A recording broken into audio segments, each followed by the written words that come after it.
আমার মন বলছে এখানে নিশ্চিত কিছু একটা ঘটবে, যদিও আমার ইন্টুইশন অনুমান লেভেল ভালো না, যা কখনো কাজ করে না। আমি যা ভাবি সব সময় তার উল্টোটাই ঘটে। তবে আমি একটু শিওর, যেখানে আমি আর সমুদ্র ভাইয়া একসাথে থাকবো সেখানে আমার জীবনের অপ্রীতিকর ঘটনা ঘটবে না। টর্নেডো, সাইক্লোন, নার্গিসের মতো বড় বড় ঘূর্ণিঝড় হানা দিবে না। সেটা ভাবা নেহাত বোকামির কাজ। সবাই খাচ্ছে, যে যার মতো খাচ্ছে, আমিও খাচ্ছি, কিন্তু সেই কচ্ছপের গতিতে। সদাচার সকাল সকাল রুটি আর নানা প্রকার ভাজি থাকে।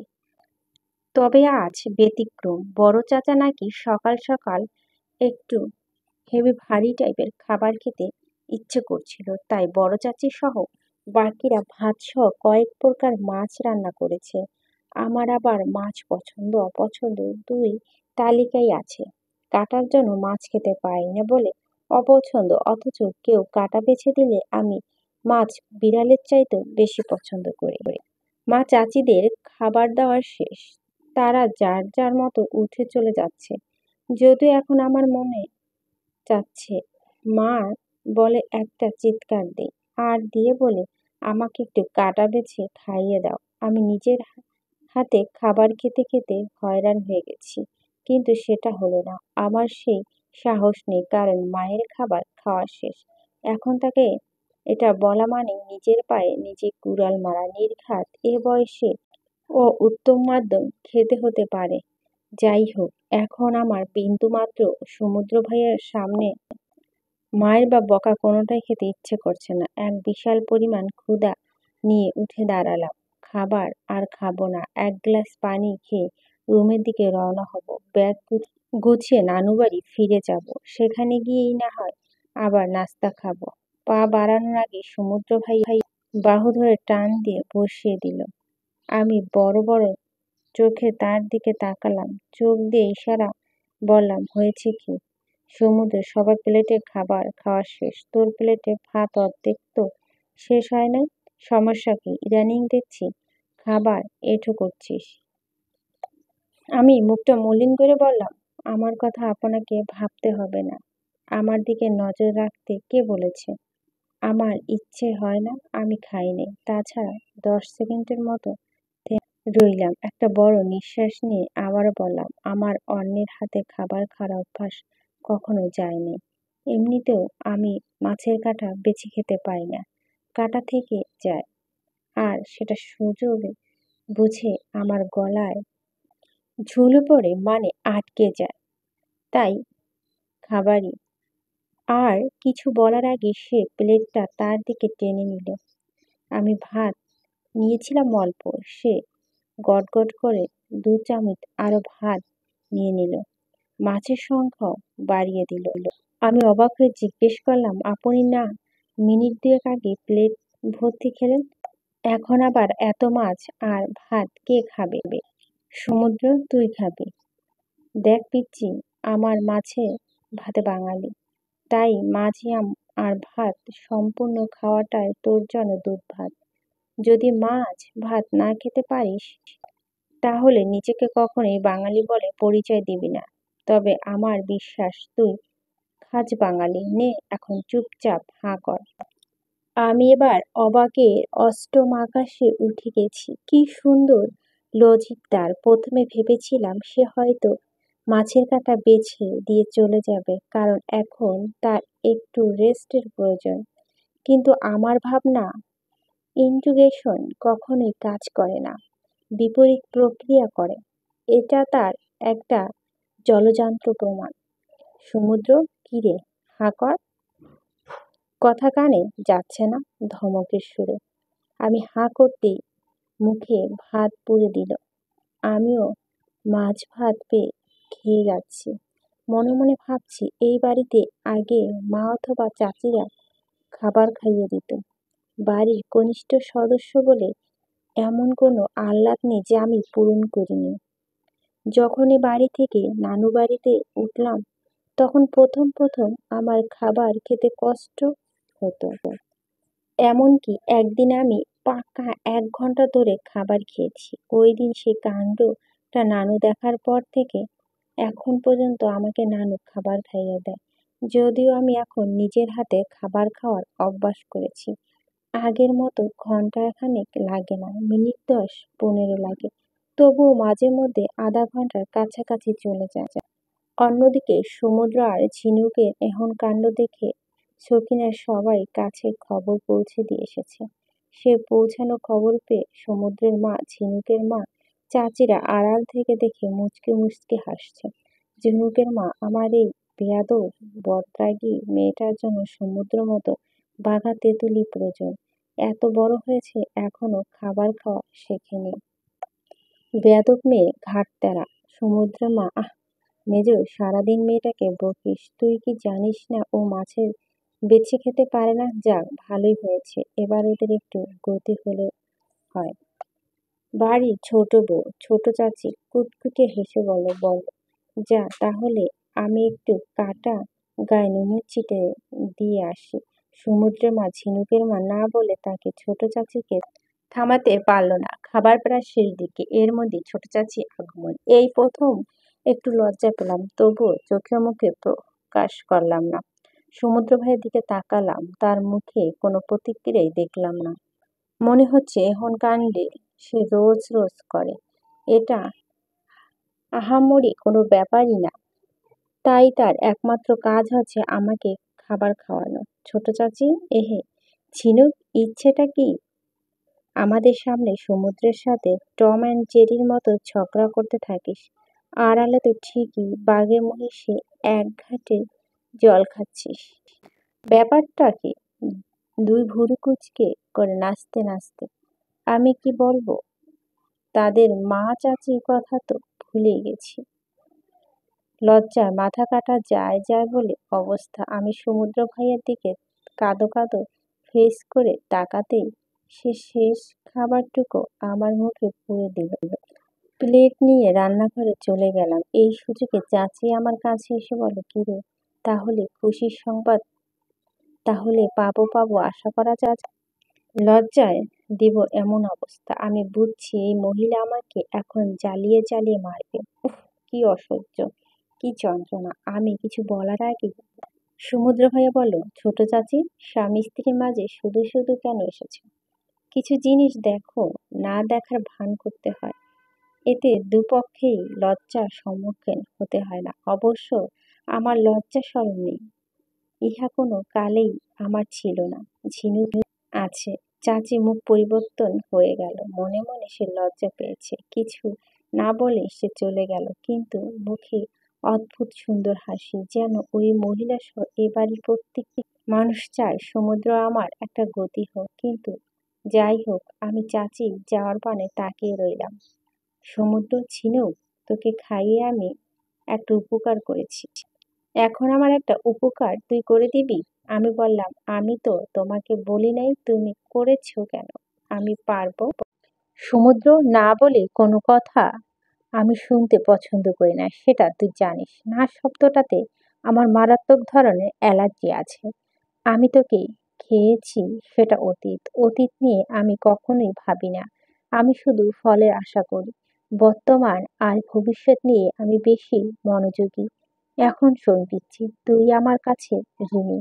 আমি সমুদ্র, ঋণ করতেও পছন্দ করি না। কাউকে ঋণমুক্ত ও রাখি না। এখন আমার পিছু পিছু আয়। তোকে তো ঋণ শোধ করার একটা সুযোগ দিচ্ছি। কিছু করার নেই, মানতে হবে। অন্য সময় হলে ঝগড়া করতাম, হাজার বলেও আমি করতাম না, পারতাম না। আমি নিতান্তই কামচোর স্বভাবের মেয়ে। কিন্তু এবার আমি ফেঁসে গেছি। তাই হাঁটতে হাঁটতে প্রায় তার রুমের দিকে চলে যাচ্ছি, আর তাকে মনে মনে ছাড়তেছি। ইস, কথাগুলো শোনো, যেন সাধু সন্ন্যাসী লেভেলের মহারাজ যে। ঋণ করি না, ঋণযুক্ত রাখি না, ভাঙি। মনটা চাচ্ছে গলা টিপে হত্যা করে না হয় পিঙ্ক কালারের গোবর জল খাইয়ে মেরে ফেলি। ঢং দেখো মনে মনে। সমুদ্র, আমাকে ভেঙচি কেটে লাভ নেই। এগুলো নেহাত তোর গোবর মাথার বাচ্চা ধরনের চিন্তা। ভাব না। আর আমি এত সহজে মরবো না। আগে তোকে ডজনখানেক বাচ্চার মা বানিয়ে নিই। হঠাৎ করে আমার দিকে ঘুরে দাঁড়ালো। আমিও সামলাতে না পেরে তার বুকে বরাবর ধাক্কা খেলাম। ওমা! সে আমার মনের কথা বুঝতে পারলো কি করে? আমি কিছু বলার আগে সমুদ্র ভাইয়া একটু ঝুঁকে ফিসফিস করে বলল, এত চিন্তা করে লাভ নেই। আমি তোর মনের কথা পড়তেও শুনতে পারি। তাই এখন তুই শোন, মনোযোগ দিয়ে শোন। আমাকে মারতে হলে তোকে অন্য কিছু ছলনা নিতে হবে, সেটা ভালোবাসা। কিন্তু জানিস, আমার ধারণা একবার তুই সেই স্বাদ পেয়ে গেলে কখনোই আমাকে মারতে পারবি না। জোরেই বলবো। আমি চমকে তার দিকে বড় বড় চোখ করে তাকালাম। সমুদ্র, এভাবে তাকিয়ে থাকিস না, চোরেই বউ। বুকে লাগে, বড্ড বেশি লাগে। শোন, প্রহর শেষ, আলোয় রাঙা সেই দিন, চৈত্র মাস। আমারই চোখে দেখবি তুই তোর অদ্ভুত এক সর্বনাশ। আশ্চর্য হয়েছি, সেই ভাব এখনো চোখ মুখ থেকে কাটেনি। বরং সমুদ্র ভাইয়ের কথার মায়ায় ফেঁসে গেলাম। সে কিসের কথা বলছে? তার চোখে আমার সর্বনাশ? ভালোবাসা বয়ে গেছে তাকে ভালোবাসা। উফ! সবসময় কেন যে এমন পাকাপোক্ত শক্ত ভাষায় কথা বলে মাথায় ঢোকে না। সমুদ্র ভাইয়া দূরে সরে গেল, হো হো করে হেসে উঠল এবং তার সেই বিখ্যাত ডায়লগটা বলল, এই পিচ্চি শোন, বেশি চিন্তা করিস না, তোর মাথাতে বুদ্ধি নেই, ঘিলু নেই, আছে শুধু ভর্তি ভর্তি গোবর। গোবর? যেখানে গোবর পদ্মফুল ফোটা তো দূরের কথা, জংলি ফুলও ফুটবে না। বলতে বলতে সমুদ্র ভাইয়ার রুমে ভিতর ঢুকলাম। এমনিতেই সকাল থেকে আমার সাথে আজগুবি ঘটনা ঘটছে, এখানেও ও ঘটবে না তা ভাবাটা হাস্যকর। বরং এখানে তার চেয়েও বড় হাস্যকর ঘটনা ঘটবে। এই ঘটনা আমি হজম করতে পারবো তো? সে যাই হোক, তার রুমটা আমার বড্ড পছন্দ। তিনি খুবই গোছগাছ স্বভাবের মানুষ। গোছগাছ থাকাটা স্বাভাবিক নিয়েও হয়ে আমি কিন্তু এত গোছগাছ স্বভাবের মানুষ নই। আমার ভালো লাগে এলোমেলো। একবার এক্সপেরিমেন্ট করে দেখা দরকার। আমার রুমে সবকিছু এলোমেলো করে অগোছালো অবস্থায় রাখবো। তারপর রুমের ঠিক মাঝখানে শুয়ে থাকবো। যখন যা লাগবে তখন তা হাতে বাড়িয়ে নেব। আহ! কি রাজরানী, রাজরানী ভাব। অগুছালো রাজরানী। মনে মনে একটু হেসে উঠলাম। হঠাৎ দরজা বন্ধ করার শব্দ ধ্যান ভাঙলো। একটু ভীতু কণ্ঠে বললাম, এ কি, আপনি দরজা বন্ধ করেছেন কেন? সমুদ্র, তোকে তা বলার বিন্দুমাত্র প্রয়োজন মনে করছি না। তাছাড়া তুই যে যেভাবে যেখানে উদ্ভট চিন্তা ভাবনা করস, সেগুলো বন্ধ কর। এখন যা, খাটে গিয়ে পা তুলে বস, আমি আসছি। চুপচাপ খাটের উপর পা গুটিয়ে বসলাম, কিন্তু মনে মনে ভয় ঠিকই করছে, কলিজা ধুক ধুক করছে। সমুদ্র ভাইয়া কি সত্যি আমার মনের কথা বুঝতে পারে, শুনতে পারে, পড়তে পারে? কি করে? টেকনিকটা আমাকেও জানতে হবে। এর মধ্যেই সমুদ্র ভাইয়া তার গায়ের টি শার্টটা খুলে ফেললো। ওমা! আজগুবি চিন্তা ভাবনা মাথা থেকে উড়ে গেল। আর আমি তাকিয়ে আছি তার দিকে। সত্যি সে সৃষ্টিকর্তার হাতে তৈরি সুন্দর একটা মানুষ। আল্লাহ যাকে দেন, চারদিক থেকে পরিপূর্ণ করা দেন, সেটা একরকম ভাগ্য নিয়ে এসেছিল। মনে হচ্ছে তার কোনো খুঁত নেই, সেও পরিপূর্ণ একজন মানুষ। আমি বলবো না সিক্স প্যাক বডি ফিল্ডার, কিন্তু জিম করা, শক্তি পেশি, বহুল শরীর, এক কথায় পারফেক্ট। তবে মেয়েরা সাধারণত ছেলেদের শরীর দেখলে আকৃষ্ট হয়। আমিও মেয়ে, আমিও তাকিয়ে আছি, চোখ ফেরাতে পারছি না। এর মধ্যে সমুদ্র ঝিনুকে তাকিয়ে থাকা দেখে মুচকি হাসলো। তাহলে সে ঠিক ছিল, তার চড়ুই বউ তার প্রতি আকৃষ্ট হয়। হয়তো আকৃষ্ট হয় বলে দূরে দূরে পালিয়ে পালিয়ে বেড়ায়। সমুদ্র বিছানায় শুয়ে ঝিনুকের কোলে মাথা রাখলো। আমার কোলে হঠাৎ সমুদ্র ভাইয়া মাথা রেখেছে। আমি যেন স্থির হয়ে গেলাম। ধ্যান ভেঙেছে সেই কবে। একে তো লজ্জা পেয়েছি, তার উপর সে আমার কাছে আসাটায় আমি অপ্রস্তুত হয়ে পড়লাম। সমুদ্র আমার দিকে আমার অনুমতি ছাড়া তাকিয়েছিল। বড্ড সাহস বেড়েছে তো তোর। যাই হোক, ঘুরে ফিরে জামাই যেহেতু তোর, তাহলে আমিও তোর আবার সবকিছু তো যা মাফ করে দিলাম, এখন মাথাটা হাতিয়ে দে তো, ঋণ শোধ কর। তো এ বেটা মানুষ এত নির্লজ্জ আর চালাক, ভাবা যায় কি বুদ্ধিমান। একে তো আমাকে অপ্রস্তুত করে নিজে আবার শাক দিয়ে মাল ঢাকার চেষ্টা করে, বলছে শোন মেয়ে, দোষ কিন্তু আমার শরীরের না, আমার চোখে।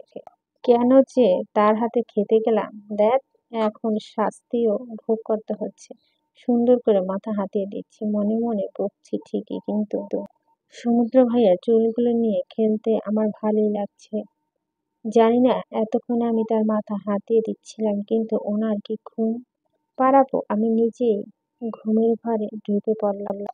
মিনিট 15-20 পর ঝিনুকের নড়াচড়া কোনো আঁচ না পেয়ে সমুদ্র মাথাটা উঁচু করে তাকে দেখে খাটের থেকে নিচে পড়ল। তার চড়ুই বউ ঘুমিয়ে একাকার। সমুদ্র মুচকি হাসে, পাগলি বলে, ঝিনুককে বিছানায় শুইয়ে দিল, তার পাশে সেও শুয়ে পড়ল। ঝিনুককে জড়িয়ে ধরে সমুদ্র মিনিট 5-এর মধ্যে ঘুমিয়ে ঘরে চলে গেল। যখন ঘুম ভাঙল তখন নিজেকে খুবই অদ্ভুত অবস্থায় পাই। ইস, কি সাংঘাতিক লজ্জা! সমুদ্র ভাইয়া আমাকে জড়িয়ে ধরে শুয়ে আছে, যেন আমি কোলবালিশ। আরে, আমি শুয়ে আছি কেন? আমি তো বসেছিলাম, বসে বসে সমুদ্র ভাইয়ের মাথা হাতিয়ে দিচ্ছিলাম। দেখ, ওনাকে ঘুম পাড়ার পরিবর্তে আমি নিজেই কুপোকাত। নিশ্চয় তিনি আমাকে বিছানায় শুয়ে দিয়েছে, তার উপর আমার গায়ে ওড়না এলোমেলো হয়ে আছে। নিজের কাছে একটু লজ্জিত হলাম। সমুদ্র ভাইয়া গভীর ঘুমে আচ্ছন্ন। দিন দুপুরে কেউ এমন গভীর ঘুমে আচ্ছন্ন হয় আমার জানা ছিল না। রুমে হালকা স্নিগ্ধ আলো ছড়িয়ে আছে। ঘুমন্ত ওনাকে আমার দেখতে ভালো লাগছে। ঘুমন্ত পুরুষ মানুষ ও সুন্দর হয়, জানি না, হয়তো হয়। আমার চোখেও তাকে খুব সুন্দর লাগছে, ঘুমন্ত রাজকুমার। হঠাৎ করে আমার মস্তিষ্ক আমার নিউরনকে ধাক্কা দিল। এইসব কি ভাবছিস?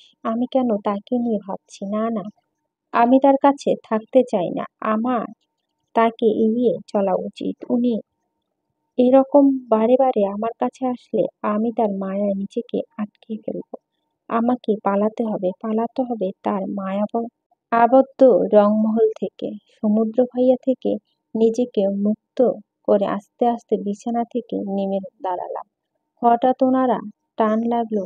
আমি ভয়ে ভয়ে চোখের পিছনের দিকে তাকালাম। উফ, স্বস্তি ফিরে পেলাম। সমুদ্র ভাইয়া এখনো ঘুমেই আছে, তবে আড়মোড়ে নড়ে চড়ে শুয়েছে, আর আমার ওড়নাটা হাত দিয়ে শক্ত করে ধরে রেখেছে। আমি আস্তে আস্তে ওড়নাটা টান দিলাম, কিন্তু না, এভাবে ওড়নাটা আনা যাবে না। ওড়নাটা আনতে গেলে উনি জেগে যাবেন। আহ, কি যন্ত্রণা! ওনার কি জন্মে হয়েছে আমাকে যন্ত্রণা দেওয়ার জন্য? কি করব? বিগত 5 মিনিট ধরে দাঁড়িয়ে দাঁড়িয়ে ভাবছি, কোন সিদ্ধান্ত নিতে পারছি না। বুঝতে পারলাম হাতে তেমন একটা সুবিধা উপায় নেই। প্রথমত সমুদ্র ভাইয়াকে জাগিয়ে আমার ওড়নাটা নিতে হবে, না হয় ওড়নাটা টান দিলে সে জেগে যাবে। যেই লাউ সেই কদু। আর দ্বিতীয়ত আমাকে আমার ওড়নাটা এই রুমে রেখেই ওড়নার বিহীন চলে যেতে হবে, কিন্তু কেউ দেখলে বিপদ। উহ, মনে দুঃখ কান্না করতে ইচ্ছে করছে। বাধ্য হয়ে আমি 2 নম্বর অপশনটাই বেছে নিলাম। সমুদ্র ভাইয়াকে এখন জাগানো ঠিক হবে না।